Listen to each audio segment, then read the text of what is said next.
నిన్న చేపల పులుసు చూసాం కదా! ఈరోజు చేపల ఫ్రై కట్టెల పొయ్యి మీద చూద్దాం. ముందుగా మూకుడు తీసుకొని అందులో కొద్దిగా ఆయిల్ ఏసుకొని ఇలా మ్యారినేట్ చేసుకున్న చేపల ముక్కలు చేప ముక్కలకి ఉప్పు, కారం, నిమ్మకాయ రసం, పసుపు వేసి మ్యారినేట్ చేసి దాని మీద అల్లం రసం బాగా అల్లం నూరిన తర్వాత వచ్చే రసం దాని మీద ఈలోపు మూకుడులో నూనె కాగుతూ ఉంటుంది. ఇప్పుడు ఇలా మ్యారినేట్ చేసుకున్న ఈ చేప ముక్కల్ని నూనెలో ఒకదాని తర్వాత ఒకటి వేయండి. కింద ఫ్లేమ్ అయితే మీడియంలో ఉండేలా చూసుకోండి.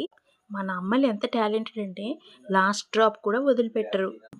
అవును, నిన్న చేపల పులుసు వీడియోలో ఒక డైలాగ్ చెప్పా. అది ఏ సినిమాలోదో గుర్తుపట్టారా? ఒకవేళ చూడకపోతే అది ఏ మూవీలోదో చూసి చెప్పండి నాకు. ఇక్కడ చూడండి, మా మమ్మీ హాట్ బర్నింగ్ ఆయిల్‌లో చేయి పెట్టేస్తుంది. వాళ్ళ టాలెంట్ ముందు మనం పనికిరాం. ఒకవైపు ముక్కలు బాగా వేగిపోయిన తర్వాత ఫ్లిప్ చేయండి. అలాగే అన్ని ముక్కలు కూడా ఫ్లిప్ చేసేయాలి. ఈ చేపల ఫ్రై చేయడానికి ఎంతో టైం పట్టదు. హార్డ్లీ ఒక 20 మినిట్స్ పడుతుంది అంతే.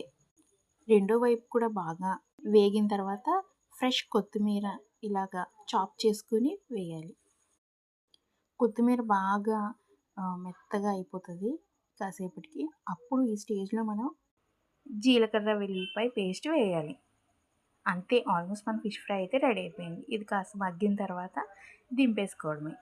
ఫ్లిప్ చేసేటప్పుడు చాలా జాగ్రత్తగా ఫ్లిప్ చేయాలి, లేకపోతే ముక్కలు అయిపోతుంది.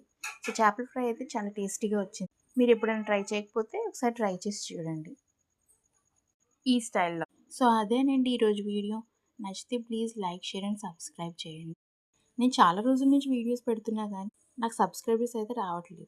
వ్యూస్ అయితే 200+ వస్తున్నాయి. ఏమైనా మార్చుకోవాలంటే కమెంట్ చేయండి. Constructive criticism is always good. నేను అది బిలీవ్ చేస్తాను. నచ్చితే చెప్పండి, నచ్చకపోయినా చెప్పండి. Thank you for watching. రెగ్యులర్గా వీడియోస్ పోస్ట్ చేస్తూ ఉంటాను. మీ ఎంకరేజ్మెంట్ నాకు చాలా అవసరం. బాయ్.